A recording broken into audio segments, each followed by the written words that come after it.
minasyaitonirrajim. Bismillahirrahmanirrahim. Assalamualaikum warahmatullahi wabarakatuh. Waalaikumsalam warahmatullahi wabarakatuh. Alhamdulillahirabbil alamin wassalatu wassalamu ala asyrafil anbiya'i wal mursalin sayyidina Muhammadin wa ala alihi wa ashabihi ajma'in, amma ba'd. Alhamdulillah, kali ini kita berada di program Tanya Ustadz. Dimanapun Anda berada, saya sarankan Anda untuk menonton konten ini sampai selesai, karena Anda akan mendapatkan insight yang baru tentang takdir. Nah, sebagaimana firman Allah Subhanahu wa taala, "Was'alu ahlal dzikr in kuntum la ta'lamun." Tanyalah kepada ahli jika Anda tidak mengetahui. Sebagai orang yang tidak mengetahui, saya hadir di sini sebagai orang yang bertanya, karena bertanya adalah ikhtiar terbaik dari orang yang tidak mengetahui. Dan sayalah orang yang tidak mengetahui itu. Alhamdulillah, kali ini hadir di tengah-tengah kita Maulana Ustazna Mahkamah Mahdi. Gimana kabar Ustaz? Sehat, alhamdulillah. Alhamdulillah rabbil alamin. Kali ini beliau akan memberikan kita berbagai pengetahuan dan pencerahan tentang masalah takdir. Nah, takdir merupakan salah satu hal yang sangat sentral, hal yang sangat primordial dalam agama Islam, karena itu merupakan yang kita imani sebagai satu kesatuan dalam akidah kita. Sebagaimana dalam hadis Nabi Shallallahu Alaihi Wasallam, "Antu mina biqadri khairihi aw syarrihi." Kita beriman kepada qada dan qadar, baik atau buruk. Nah, jadi pada kali ini kita akan membahas bagaimana itu takdir, bagaimana konsep takdir yang harusnya kita imani. Baik Ustaz, mudah-mudahan ini kita bisa kita dapatkan insight yang sangat banyak tentang masalah takdir. Bismillah. Baik Ustaz, jadi pertanyaan saya, bagaimana itu takdir atau bagaimana qada dan qadar dalam Islam, tentang bagaimana juga kita mengimaninya. Ya. Bismillahirrahmanirrahim. Terima kasih. Alhamdulillah wassalatu wassalamu ala Rasulillah Sayyidina Muhammadin wa ala alihi wa sahbihi ajma'in. Allahumma 'allimna ma yanfa'una wanfa'na bima 'allamtana wa zidna 'ilman wa alhiqna bi ibadikas salihin. Alhamdulillah, terima kasih atas kedatangan Ustaz Said untuk berbincang soal takdir. Tadi sudah ada prolognya bahwa takdir ini kan iman kita. Ya, dalam hadis Jibril tadi, wa antumina bil qadari khairihi wa syarrihi min Allah. Bahwa segalanya itu ada kadarnya, ada takdirnya, sudah tertulis. Ya. Di sini ada beberapa kemungkinan kesalahpahaman. Nah, jadi memang harus dijelaskan. Kesalahpahaman itu sudah muncul dari ketika sahabat Rasulullah sebenarnya sudah ada. Nah, jadi kalau pertama mungkin kalau kita definisikan atau mungkin sedikit tentang pengertian takdir. Jadi kita punya istilah qada dan qadar. Nah, jadi ulama kita sebenarnya agak berbeda dalam mendefinisikan, ya, tapi kembali kepada substansi yang sama. Nah, jadi ada unsur takdir. Kalau kita menyamakan antara qada dengan qadar, ada unsur takdir yang kembali kepada ilmu Allah Subhanahu wa taala dari awal, ya. Jadi dalam sebuah hadis, ya, diriwayatkan oleh Tabarani bahwa inna awwala ma khalaqallahu al-qalam. Jadi yang salah satu yang pertama kali diciptakan oleh Allah Subhanahu wa taala adalah qalam. Ya, qalam diperintahkan oleh Allah uktub. Ya, menulis. Apa yang saya tulis? Kata qalam, qala Allah Subhanahu wa taala memerintahkan kepada qalam, uktub ma huwa kain ila yaumil qiyamah. Jadi tulislah apa yang ada sejak, ya, makhluk pertama sampai hari kiamat. Jadi di sini juga kita harus memahami beberapa hadis Ya, yang lain terkait. Jadi yang pertama qadar dalam pengertian ilmu Allah Subhanahu wa taala terhadap segala sesuatu. Desain Allah Subhanahu wa taala terhadap sesuatu. Jadi setiap sesuatu ada kadarnya. Wa kana amrullahi qadaran maqdura. Jadi segala sesuatu itu ada kadarnya, sudah didesain oleh Allah Subhanahu wa taala dari awal, semua ciptaan Allah Subhanahu wa taala. Kalau misalnya kita lihat ada besi, ya, besi punya kadar, punya takdir. Takdirnya bisa diubah, bisa dibentuk, ya, dalam batasan tertentu. Tidak bisa juga semua, ya, dia punya kadarnya. Nah, itu desain secara universal terhadap besi, terhadap kayu, terhadap, ya, demikian juga manusia secara fisik, ya. Secara fisik misalnya manusia punya kadar dalam badannya, wajahnya tidak bisa membentuk memanjang misalnya menjadi oval, menjadi, tidak bisa, dia hanya bentuknya seperti ini. Hidungnya tidak bisa melebihi ukuran ini, tidak bisa menjadi belalai gajah misalnya. Ya, telinganya juga seperti itu, ya. Kemudian yang kedua, semua yang, ya, yang sudah ditakdirkan Allah dari zaman azal, dia terwujud dalam dunia yang real. Di situ juga ada qada Allah Subhanahu wa taala.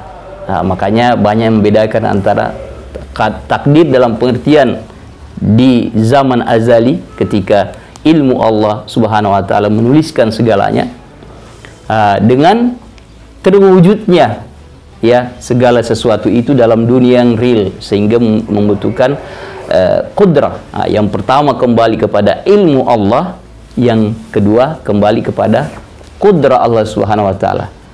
Jadi ada istilah, ya, ini salah satu ijtihad dari Imam Said Nursi. Beliau mengatakan bahwa ilmu Allah di Lauhul Mahfuz disebut dengan Imam Mubin, yang disebutkan dalam Al-Quran. Terkait dengan tahakkuknya, terwujudnya dalam dunia real, itu disebut dengan Kitabul Mubin, Al-Kitabul Mubin. Wala ratbin wala yabisin illa fi Kitabim Mubin. Itu terkait dengan qudrah Allah Subhanahu wa taala. Yang satunya adalah yang terkait dengan Lauhul Al-Mahfuz, ilmu Allah yang tercatat dalam Lauhul Mahfuz. Ya, secara umum definisinya seperti itu, mungkin mudah-mudahan bisa jelas. Ya. Jadi jelas, ya, seperti tadi itu takdir yang kita harus imani dalam Islam. Nah, cuman seperti ini, Ustaz, misalnya ada orang yang baru masuk Islam, dia diajari misalnya rukun iman, dan ternyata salah satu rukun iman itu adalah takdir. Tapi misalnya dia bertanya begini, kalau misalnya semuanya sudah ditentukan sejak zaman azali, terus bagaimana nilai ikhtiar bagi manusia? Ya, jadi tadi kan sudah dijelaskan bahwa takdir Tuhan itu adalah pertama terkait dengan ilmu Allah. Ilmu Allah tidak akan mengubah ikhtiar kita. Itu yang pertama. Ya, ilmu Allah tidak akan mengubah ikhtiar kita. Jadi ilmu tidak akan mengubah yang maklum. Al-ilmu tabi' lil ma'lum. Itu kaidah umum, bahwa ketika saya mengetahui bahwa seseorang itu berjalan di luar, ilmu saya itu tidak mengubah dia, bukan ilmu saya yang membuat dia berjalan. Ya, jadi ilmu adalah inkisyaf, tersingkapnya sesuatu. Seorang anak kecil misalnya kalau disuruh beli garam, gula misalnya, ketika dia kelamaan, mungkin orang tuanya mengatakan pasti singgah lagi ke sana ini. Jadi itu semacam ilmu, tapi ilmu Allah bukan lagi kemungkinan, tapi ilmu Allah Subhanahu wa taala, ya, Allah mengetahui, ya, apa yang dari dulu, dari sekarang dan yang akan datang dalam dunia manusia. Di depan ilmu Allah tidak ada zaman. Jadi sama. Nah, jadi ilmu Allah Subhanahu wa taala tidak mengubah, tidak mengintervensi ikhtiar seseorang. Ya, itu yang sisi pertama tadi terkait dengan ilmu Allah Subhanahu. Yang kedua, kudrah Allah Subhanahu wa taala. Ini yang kadang memang sulit dipahami. Jadi ketika misalnya ketika kita berbuat, di situ ada unsur kudrah Allah Subhanahu wa taala. Ya. Dalam sebuah ayat khalaqakum wa ma ta'malun, ya kan, Allah menciptakan kalian manusia dengan semua perbuatan kalian. Ya, jadi adanya pemahaman itu tidak mengintervensi juga ikhtiar kita. Jadi dalam dua hal tadi, dua bentuk takdir tadi ini tidak mengubah, tidak mengintervensi ikhtiar kita. Ikhtiar kita mungkin memang sulit didefinisikan. Bahkan kalau dalam kajian ilmu kalam, ya sering sekali ya Asy'ariyah dituduh mengangkat masalah-masalah yang tidak masuk akal, yaitu yang disebut dengan kasb misalnya. Mereka mengatakan bahwa tidak ada yang lebih mustahil dari kasbnya Asy'ariyah. Ya. Ya, padahal sebenarnya ikhtiar itu bisa dibuktikan dengan mudah. Jadi ketidakmampuan kita untuk mendefinisikan, menemukan substansinya tidak menafikan wujudnya. Ya.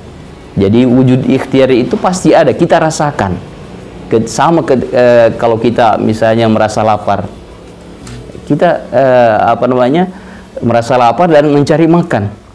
Begitu juga dengan ikhtiar. Kita bisa merasakan ikhtiar itu. Saya mau pergi ke pasar, saya mau belajar, ikhtiar kita insya Allah akan melakukannya. Ya, tapi di sini sebenarnya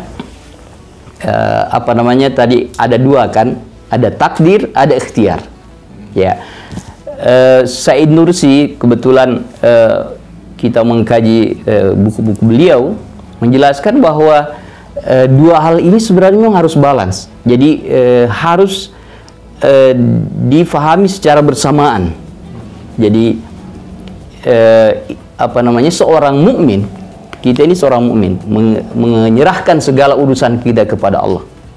Ya, jiwa kita, perbuatan kita itu diserahkan kepada Allah.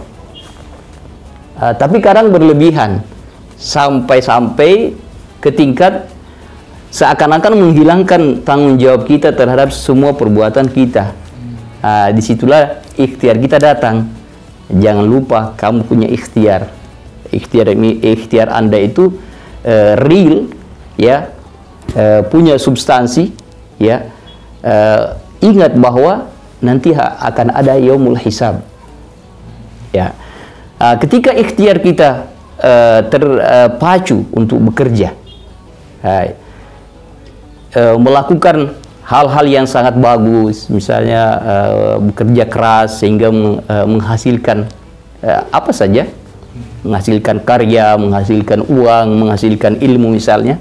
Di situ kadang ikhtiar kita melewati batas dan merasa sombong.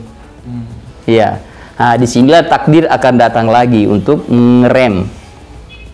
Ingat bahwa ikhtiar Anda itu, ya, sangat sedikit. Ya, semua kesuksesan yang Anda dapatkan, ya, sebagian besarnya berada dari Allah, berdasar atau bergantung pada kudrah Allah Subhanahu wa taala. Ya, kalau kita kembali tarik misalnya si Qarun, wa ma utitu minal ilmi illa qalila, seperti itu. Ketika dia tidak bisa mengembalikan takdir Allah Subhanahu wa taala, mengerem ikhtiarnya. Jadi ikhtiarnya dia bablas. Seperti itu. Jadi dua hal ini harus ada. Jadi takdir untuk menyelamatkan manusia dari kesombongan. Ikhtiar menyelamatkan manusia dari perasaan tidak bertanggung jawab. Mengingatkan taklif kita bahwa kita hidup di dunia ini ada taklifnya. Ya, kira-kira seperti itu. Oh ya, Ustaz. Ada juga Ustaz, biasa kawan-kawan di Indonesia itu kalau baca Al-Quran, ya yang dia tuh baca terjemahannya. Ya. Nah, kebetulan dia ketemu dengan ayat yudillu bihi katsira wa yahdi bihi katsira. Ya. Wa ma yudillu bihi illal fasikin. Jadi salah satu kawan ini berkesimpulan begini, kalau kita disesatkan oleh Allah dan kita juga diberikan hidayah oleh Allah. Nah, bagaimana Ustaz caranya kita mengkompromikan konsep takdir atau konsep ikhtiar tadi dengan ayat yang seperti ini, Ustaz? Iya. Jadi memahami ayat seperti ini memang harus kita hadirkan banyak hal. Di antaranya adalah ayat yang menjelaskan bahwa manusia sebenarnya sudah punya potensi untuk hidayah, potensi untuk sesat. Jadi wahadainahun najdain. Dua jalan ini ada dalam diri manusia. Manusia punya potensi kebaikan, punya potensi keburukan. Bisa jadi Abu Bakar, bisa jadi Abu Jahal. Jadi dua-duanya ada. Ketika dia memilih jalan ini, jalan kesesatan, disitulah Allah Subhanahu Wa Taala menuruti ikhtiar dia. Begitu juga dengan yang memilih jalan keimanan, ketaatan. Jadi istilahnya begini, ikhtiar manusia yang sangat kecil tadi itu dijadikan sebagai syarat dalam penciptaan Allah Subhanahu Wa Taala dalam lingkaran tertentu, yaitu terkait dengan perbuatan manusia. Jadi misalnya begini, seorang anak kecil mengatakan bahwa tolong bawa saya ke lantai 10. Ya, Anda akan membawanya ke atas. Ya, ketika sampai di lantai 10 dia sakit, itu berarti dialah yang menanggung ikhtiar tadi itu. Ikhtiar manusia seperti itu, keinginan seorang anak kecil yang tidak punya kemampuan, tapi dituruti oleh orang yang besar yang memiliki kekuatan besar. Jadi seperti itu. Manusia diberikan peluang untuk berikhtiar, memilih jalan kebaikan, memilih jalan keburukan. Jadi di sini kembali lagi dikaitkan dengan definisi tadi, takdir, bahwa Allah Subhanahu Wa Taala sudah mendesain segalanya, mendesain keburukan. Jadi di sini harus difahami bahwa melakukan keburukan berbeda dengan mendesain keburukan. Jadi kita membuat sebuah sistem, di situ ada yang kalah, ada yang menang, ya kan? Kalau menang semua kan tidak indah. Ya. Dan bukan cuma itu. Hikmahnya sangat luar biasa ketika menjelaskan misalnya tentang kenapa setan diciptakan, ya. Kenapa Nabi Adam tidak di surga saja, ya kan? Kenapa harus keluar? Sebenarnya terkait dengan potensi manusia tadi. Manusia tadi ini, ya, diberikan potensi yang luar biasa. Ketika Nabi Adam hanya berada di surga, tidak melalui sebuah ikhtibar, jadi tidak keluar ke dunia untuk mengalami ikhtibar, dia tidak akan melewati tangga-tangga kesempurnaan. Dia hanya dalam sebuah potensinya saja, seperti sebuah benih yang kita taruh misalnya di sebuah tempat. Dia tidak bakal menjadi sebuah pohon, ya kan? Ya, begitulah Nabi Adam. Nabi Adam dikeluarkan ke bumi, dia seperti benih yang ditanam dalam tanah. Jadi dia potensinya akan mengalami proses, ya. Kalau dia kuat, dia melewati apa yang Allah minta, tuntunan dan tuntutan dari Allah Subhanahu Wa Taala, dia akan menjadi sebuah pohon yang berbuah. Kalau tidak mengikutinya, dia akan hancur. Jadi disitulah makanya kan dalam surah dalam wattini wazzaitun wa turi sinin, ya kan, laqad khalaqnal insana fi ahsani taqwim. Maksudnya dengan potensinya yang luar biasa tadi itu, ya. Lanjutannya apa? Qad khalaqnal insana fi ahsani taqwim tsumma radadnahu asfala safilin, karena dia memiliki jalan seperti itu, ikhtiarnya dia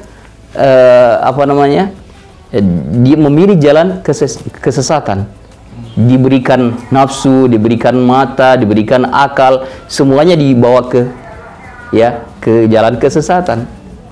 Disitulah ketika dia memilih jalan kesesatan, muncullah ayat ini, yudhillu bihi katsira. Jadi bukan berarti bahwa terdesainnya manusia untuk memiliki dua jalan, itulah yang membuat dia akan sesat. Tidak benar, tidak benar.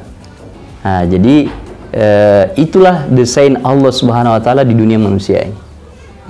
Jadi bisa disimpulkan bahwa ayat tadi itu punya latar belakang tersendiri, punya konteks tersendiri.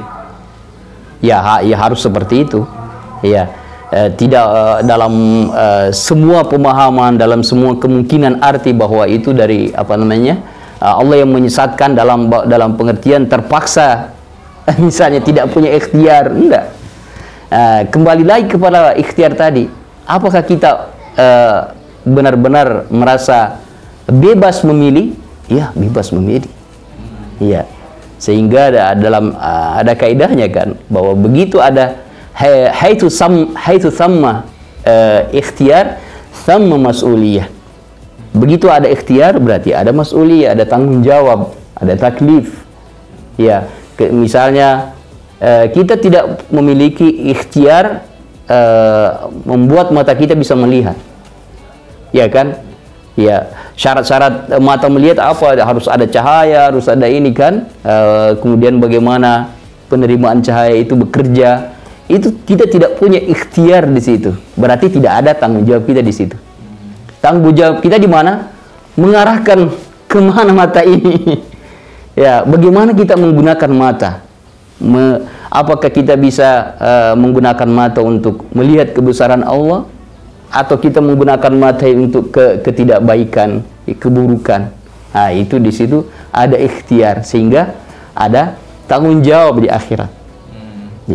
Berarti Ustaz, kalau kita lihat ayat yang seperti tadi itu, kita berarti harus melihat ayat-ayat yang menyatakan bahwa manusia itu juga punya potensi. Harus melihat desain secara utuh. Desain Allah Subhanahu Wa Taala luar biasa.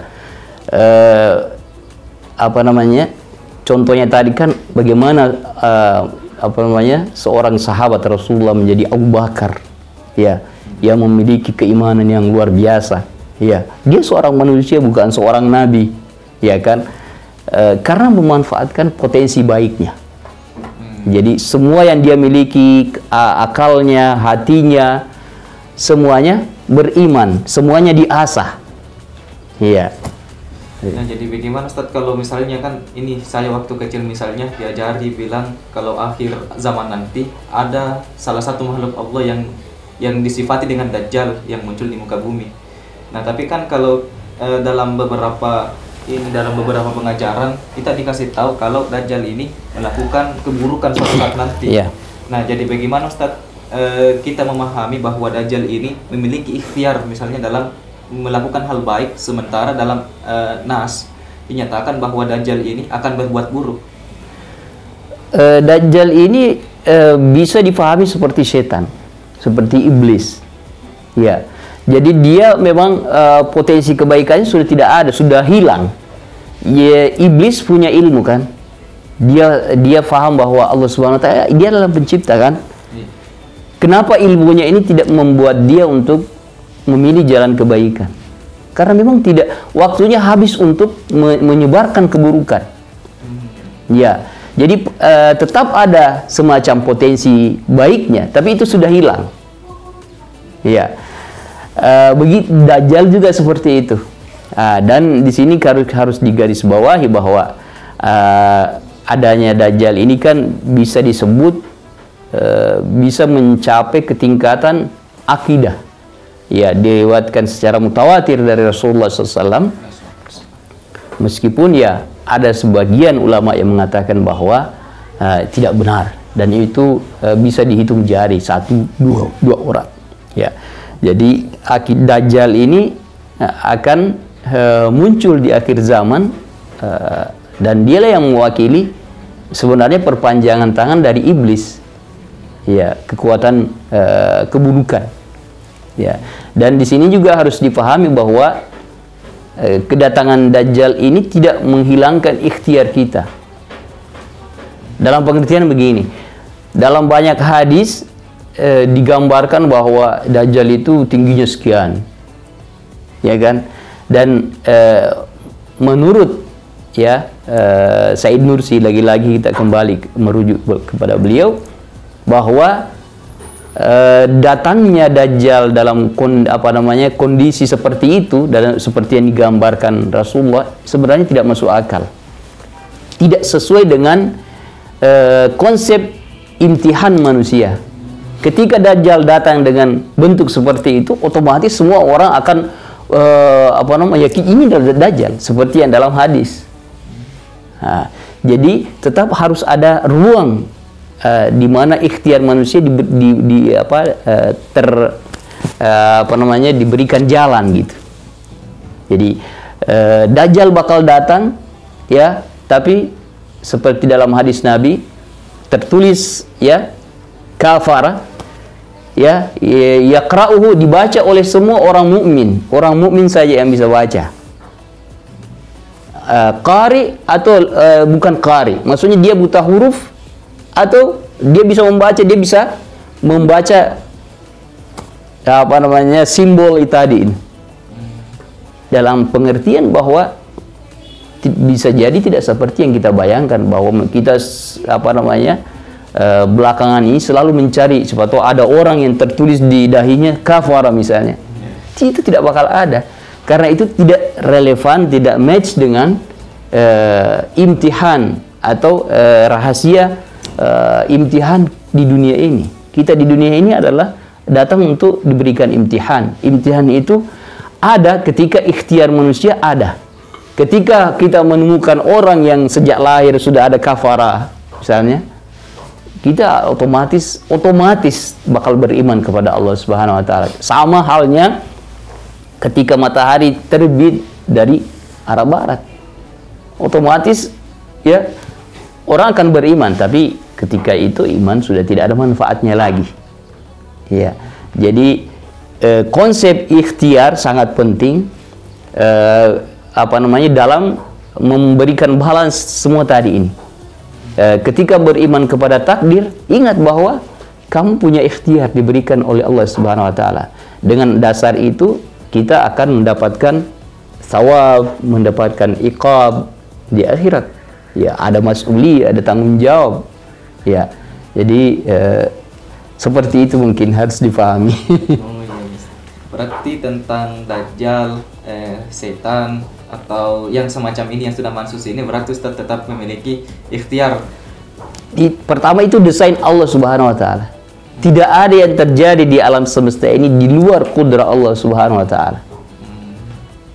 Ya, itu harus dipahami. Jadi keberadaan setan, keberadaan iblis itu bagian dari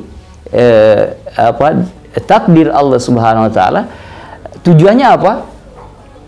Supaya banyak sekali hikmahnya. Banyak sekali hikmahnya. Hikmahnya adalah bagaimana tadi itu kita meniti jalan kesempurnaan.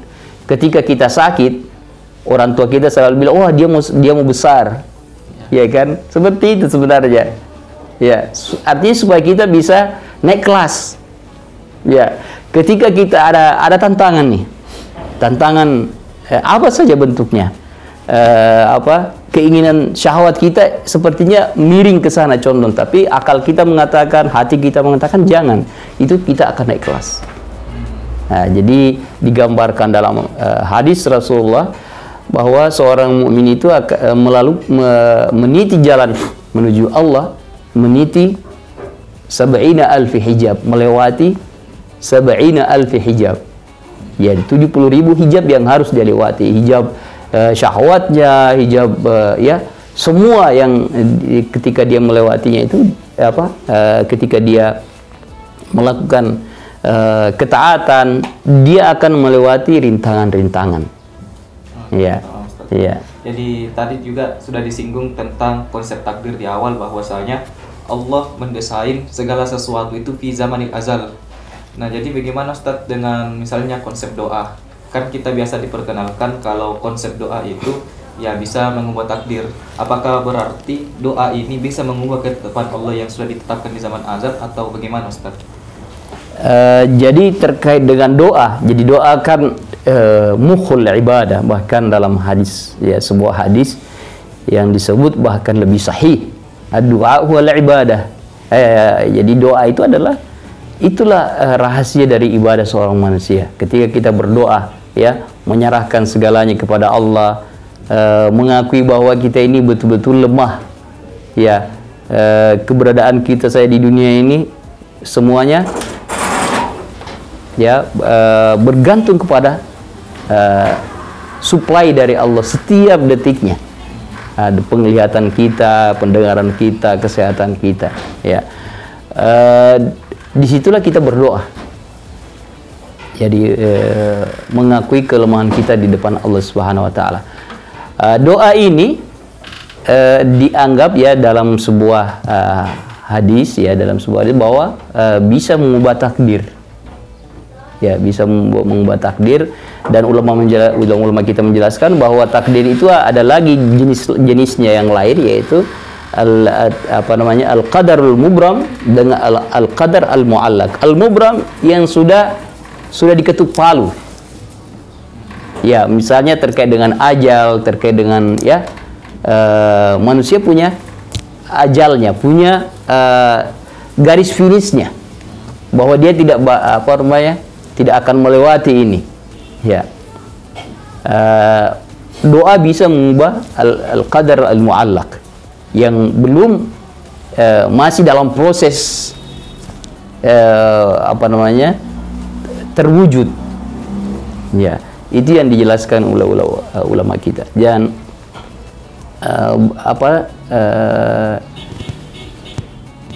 seperti juga dengan misalnya sedekah bisa mengubah banyak hal, ya. Jadi ketika orang bersedekah, artinya dia bisa meraih sesuatu yang artinya dengan cara lain mungkin tidak bisa, ya. Jadi secara umum seperti itu. Disinilah sebenarnya motivasi juga untuk berdoa, ya. Berdoa. Dan kalau kita tarik lagi tadi doa wal ibadah, doa wal mukhul ibadah, berarti memang setiap saat kita harus berdoa. Iya. Ya. Jadi pertanyaan terakhir Ustaz, kan ini tadi kejahatan misalnya dan kebaikan itu sudah didesain sama Allah Subhanahu Wa Taala. Ya. Nah, sebagai hamba Ustaz, apakah kita harus ridho dengan kejahatan yang sudah didesain oleh Allah? Misalnya ciptaan Allah itu ada kejahatan, atau bagaimana juga Ustadz kalau misalnya ada kejahatan atau kemungkaran di muka bumi. Nah, apakah kita ridho dengan kejahatan seperti itu, sementara ada hadis lain yang menyatakan bahwa mengingkari saja dengan hati itu merupakan ad-dhaful iman. Ya. Nah, bagaimana Ustadz cara mengkompromikan dua hal ini? Ya, sebenarnya tadi sudah disinggung.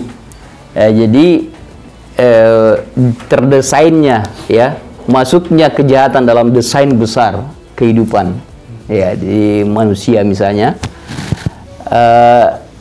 itu berbeda dengan usaha manusia untuk melakukan ikhtiar manusia yang memilih kejahatan. Berbeda, dua hal yang berbeda. Ya, kenapa? Karena tadi kita sudah mengatakan ada hikmahnya. Di desainnya ada kejahatan dengan semua perpanjangannya, ada iblis, ada penyakit, ada setan, ya kan? Itu adalah sebenarnya membuka jalan untuk kesempurnaan manusia. Itu hikmahnya.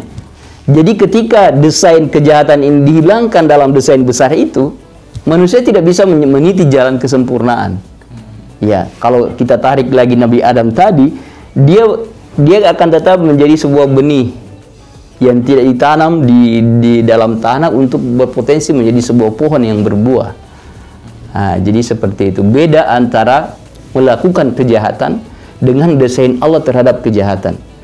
Bisa jadi memang ada yang berpikir seperti itu, bahwa sebenarnya kenapa Allah menciptakan neraka? Kenapa Allah menciptakan setan, iblis, ya, iblis inilah yang membuat manusia masuk neraka misalnya kan. Coba hilangkan aja semua itu, ya. Jadi ujungnya adalah ketika maksudnya memang seperti itu, manusia tidak bakal meniti jalan kesempurnaan. Manusia hanya sebuah benih, sementara manusia diberikan potensi yang luar biasa, bisa melebihi malaikat. Ya. Jadi ketika dia hanya sebuah benih, dia tidak ada nilainya. Tidak ada nilainya. Makanya semua dalam ayat dalam Al-Quran tujuannya adalah bagaimana kita bisa meniti jalan kesempurnaan tadi itu. Walladzina jahadu fina lanahdiyannahum subulana.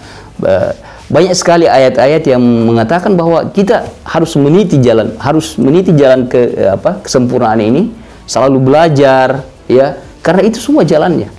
Iqra bismi rabbikal ladzi khalaq, itu semua satu desain dengan kenapa manusia memiliki dua potensi ini.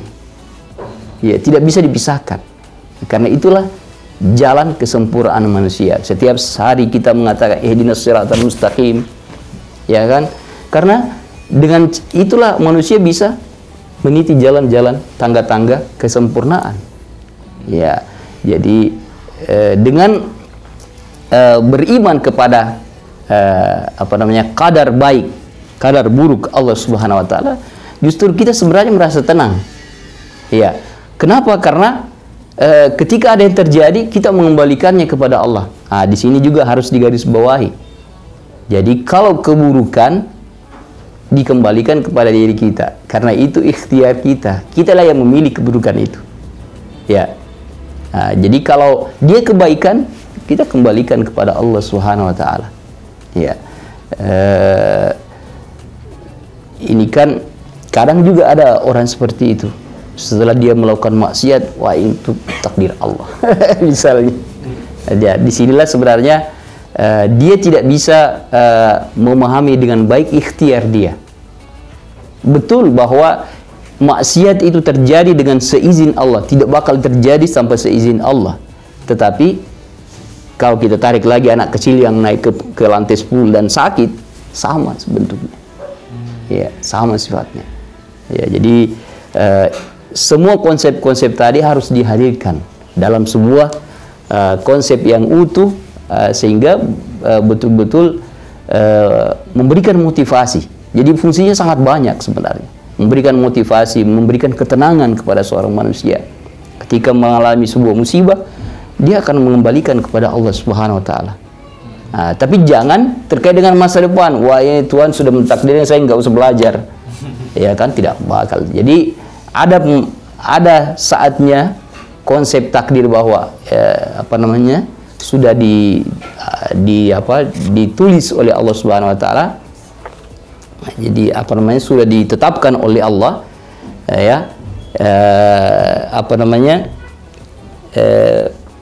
jadi maksudnya harus diangkat semua tadi ini.